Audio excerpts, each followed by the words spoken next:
लोगों पर इसका कोई खास असर नहीं। देखिए, मोदी जी की बातें सुनते सुनते देश की जनता भी उब गई है। एक ही बात बोलते हैं कि घिसा पिटा, कुछ नयापन तो रहता नहीं है। हाँ, लेकिन हर बार एक नई नौटंकी देखने को जरूर मिल जाती है। यूक्रेन की घटना से बहुत दुखी हैं, तो शोक मनाने चले आते हैं चुनावी भाषण करने। आप बताइए ना, कांग्रेस पार्टी की सरकार में मनमोहन सिंह प्रधानमंत्री रहे, कई कई जगह चुनाव हुआ। मनमोहन सिंह कहाँ कोई रैली में कोई गए हो तो कोई बता दे, हमको तो नहीं लगता। मनमोहन सिंह, ये आदमी, अब सोचिए नरेंद्र मोदी इतने डरपोक हैं कि आज तक खुला प्रेस कॉन्फ्रेंस नहीं किया। ये इंटरव्यू किसको देते हैं? अक्षय कुमार को, कि आम मोदी जी आम आप कैसे खाते हैं, आम काट के खाते हैं कि चूस के खाते हैं? आ जाए इंटरव्यू देने। एक इंटरव्यू रवीश कुमार को दे दे, या एक इंटरव्यू अमित मौर्य को दे दे, किसी को भी दे दे। अब तो जितने भी सत्ता पक्ष के प्रेस कॉन्फ्रेंस होते हैं वो भाषण होते हैं। जैसे प्रेस वालों को बिठाया और उसके बाद सुनाया और चल दिए। क्वेश्चन सुनना कोई पसंद नहीं करता। क्वेश्चन सुनना अखिलेश यादव पसंद करते हैं। मैं लखनऊ इधर 30 दिसंबर से लगातार 12 जनवरी तक लखनऊ रहा। इस बीच 12 दिनों में अखिलेश ने 3 बार पीसी बुलाई और तीनों बार अपनी बात कहने के बाद सवाल जवाब कर लीजिए, जिसको जो पूछना है पूछे। कोई कोई कड़ा भी सवाल पूछता था, हर सवाल का मुस्कुरा के जवाब देते थे। और उम्मीद हम लोग करते हैं कि ऐसा सरकार बनने के बाद भी यही रवैया रहे। वही तो, अगर रवैया बदलेंगे तो कलम जैसे आज चल रही है वैसे फिर उनके सरकार, हम लोग तो किसी के बंधुआ थोड़ी ना है, चलेगी।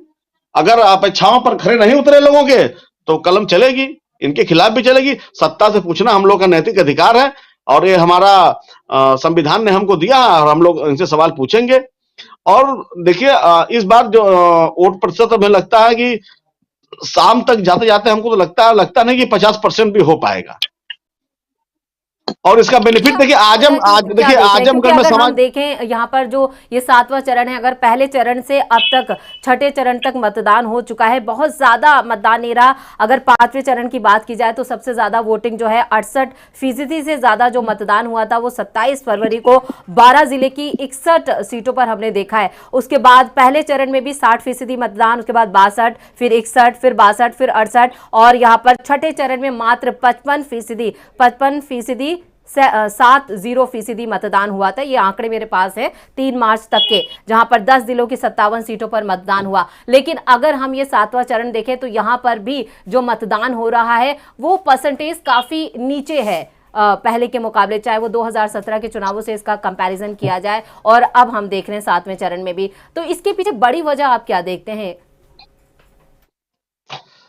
जी, देखिए कि पहले आप देखती रही होंगी कि अप्रैल मई में चुनाव जब होते थे तो बहुत प्रचंड गर्मी पड़ती थी, तो वोटिंग प्रतिशत 30%, जो 31% जो वोट पा जाए उसकी सरकार बन जाती थी।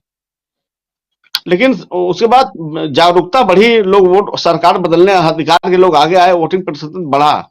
लेकिन वोटिंग प्रतिशत बढ़ना ही चाहिए। जो व्यक्ति मान लीजिए वोट नहीं करता है, वो समझ लीजिए कि वो खुद अपने अंदर एक बहुत बड़ा अपराध करता है। वो 5 साल बाद आपको अपनी चॉइस चुनने का मौका मिलता है और उसको भी आप गवा देंगे, तो आप समझ लीजिए एकदम निकृष्ट और नकारा आदमी है, गैर सामाजिक आदमी है। आपको अपनी जिम्मेदारी का कोई एहसास नहीं है, चाहे वो किसी के लिए हो। खासकर जितना बकैती लोग करते हैं ना एयर कंडीशन कमरों में बैठ के, वही वोटवा डालने नहीं आते हैं, ये समझ लीजिए। जो एयर कंडीशन में बैठ रहा है, अभी 3 घंटा लाइन में लग गया, लगना पड़ेगा तो फिर पता लगा कि ब्लड प्रेशर बढ़ गया, शुगर बढ़ गया, वही गिर जाएंगे लाइन लगा के। और ये मैं आपसे बताऊं कि अब जो जो 54 सीटों की बात हो रही है पूर्वांचल की, 54 ही ना बताया परवीन जी आपने? सीटें पूर्वांचल हेलो, की, ये 7वें चरण की। ये 54 सीट है ना? जी जी, 54 सीटें हैं सर, बिल्कुल सही। जैसे आजमगढ़ में 10 सीट है, 10 सीट में कम से कम 9 वहां समाजवादी पार्टी जीतेगी। मऊ में पूरी जीत जाएगी, 10 4 14 जोड़ लीजिए। अब आइए वहां पर क्या बोलते हैं, बलिया, बलिया में 4 सीट जीतेगी, 14 4 18 जोड़ लीजिए। बनारस में 3 जोड़ लीजिए, 18 3 21 हो गया। चंदौली में 2 21 2 23 हो गया। सोनभद्र में 3 21 3 24 हो गया। मिर्जापुर में 2 24 2 26, भदोही में तो 28 सीट समाजवादी पार्टी जीतेगी। जी। दावा कर दिया है, या ये वाकई में ऐसा है कि यहाँ पर और सुनिए, 38 हाँ, सीटें जो है 28 वो नहीं, बीजेपी और के अरे खाते में अरे जा रही है अरे 7वें चरण में? जौनपुर जौनपुर गाजीपुर तो भूल गए। जौनपुर में भी मान के चलिए कम से कम 5 सीट, और गाजीपुर में भी कम से कम 4 या 5 सीट। तो 28, 4 32, 4 36 सीट जीत रही है समाजवादी पार्टी।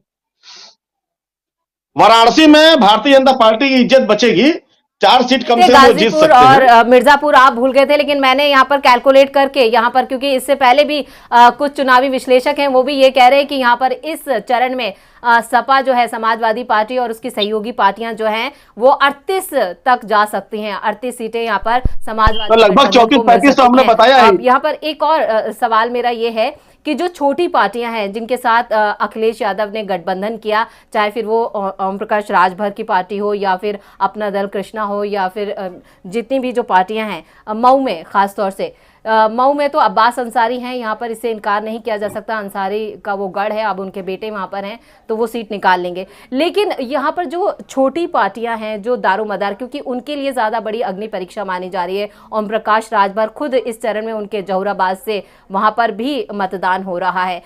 तो ये जानना चाहेंगे कि जो ये जितनी भी जो समाजवादी पार्टी का जो गठबंधन है वो क्या वाकई में जो सहयोगी दल हैं वो उनके लिए कारगर साबित होंगे इस 7वें चरण में?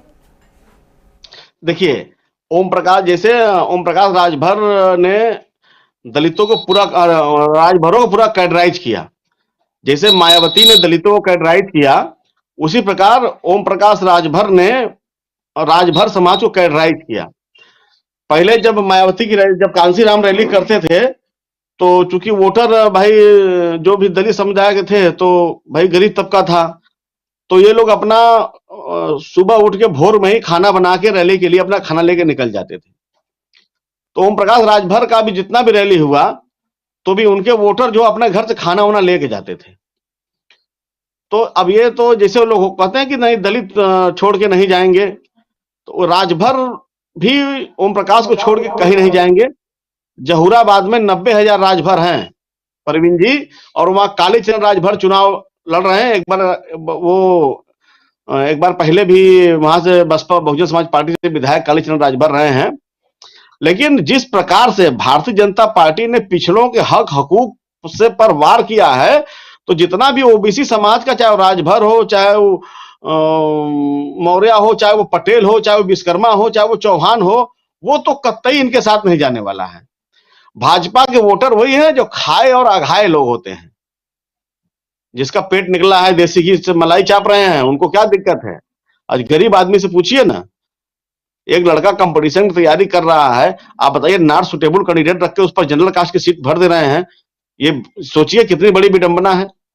ये लोग ये कतई नहीं चाहते कि एससी एसटी ओबीसी माइनॉरिटी के लोग समाज की मुख्य धारा में आए। ये सोचते हैं कि ये तो जन्मजात गुलाम है, हमारे गुलामी करने के लिए पैदा हुए हैं। तो ये समझ लीजिए कि ये जो पिछड़ों की बात हो रही है, तो ओम प्रकाश राजभर ने सबको बहुत जागृत किया है। और अन्य ओबीसी समाज सपा के साथ क्यों आया है? क्योंकि अखिलेश ने जो वादा किया है, उनको लगा कि नहीं ये बाबा साहब को के कदमों पर अखिलेश यादव चलेंगे, और कांसीराम की राजनीति कर रहे हैं अखिलेश यादव, इसलिए अन्य ओबीसी समाज अखिलेश यादव के साथ आ रहा है। अगर ये फिर भी अगर सिर्फ चुनाव के बाद ओबीसी के नाम पर सिर्फ यादववाद करेंगे, तो इनका हश्र भी बहुत बुरा होगा, ये जान लीजिए। फिर दोबारा इनको कुछ कहने सुनने का मौका नहीं मिलेगा। तमाम लोग हम लोग को कहते हैं, हमारे समाचार पत्र कहते हैं कि ये समाजवादी पार्टी का अखबार है। हम तो सोच रहे हैं कि सरकार बदले, अखिलेश जी कुर्सी पे बैठे, तब हम खबर छापे तो लोग से पूछेंगे कि ये बताओ ये आप क्या, तब लोगों को मुझको जवाब देने का मौका मिलेगा। अभी तो भाई जो विपक्ष में है उसका क्या हम बात करें भाई, आप कुर्सी पे बैठिए और गलती करिए, वही तो हम लोग सोच रहे हैं। दूसरी बात आइए अनुप्रिया पटेल और कृष्णा पटेल वाले मैटर पर, जो सहयोगी दल है, तो अनुप्रिया कृष्णा पटेल बताए ना कि अनुप्रिया पटेल भी, ये लोग तो जितने भी बैकवर्ड समाज के नेता भारतीय जनता पार्टी में है, वो हरे घास में हरे रंग के सर्प हैं, जो अपने समाज को डसने का काम कर रहे हैं। इनकी हैसियत नहीं है कि पिछड़ों के हक हकूक पर आवाज उठा सके। ये लोग तो अपना व्यापार कर रहे हैं ना। त्याग ओम प्रकाश जी ने किया है, चाहता तो वो भी 5 साल सत्ता का मलाई काट सकता था, लेकिन ऐसा नहीं किए। वो आए, और आज के डेट में वो उत्तर प्रदेश के बड़े नेता में है। कोई भी चैनल ना हो, राष्ट्रीय चैनल, बड़े चैनल, क्षेत्रीय चैनल, यूट्यूब चैनल, बगैर ओम प्रकाश के इंटरव्यू के टीआरपी नहीं बढ़ती है किसी की। और ओम प्रकाश जी भी खाटी बनारसी अंदाज में देते हैं। कांसीराम के देखिए, जो भी बहुजन समाज पार्टी में कांसीराम के साथ चला हो, कांसीराम के साथ नेतागिरी की ककहरा पड़ा हो, वो भारतीय जनता पार्टी में तो रह ही नहीं सकता। 5 साल स्वामी प्रसाद मौर्य, धर्म सिंह सैनी, दारा सिंह चौहान ये कैसे रहे, ये इनकी अंतरात्मा ही जानती होगी। और सुनिए, जैसे ओम प्रकाश पूर्वांचल की सीट है, तो ओम प्रकाश राजभर का हर सीटों पर कम से कम 18 से 22% वोट है, जो टोटल का टोटल गठबंधन को ही जाएगा। समाज अनिल राजभर को नेता नहीं मानता, समाज ओम प्रकाश राजभर को नेता मानता है। अपवाद को नजीर नहीं मानता। मैं 50,000 अगर 20,000 वोट पड़ रहा है, तो हो सकता है 2,000 राजभर पा जाए, 2,000 अनुप्रिया पटेलों वोट में बंटवारा हो जाए।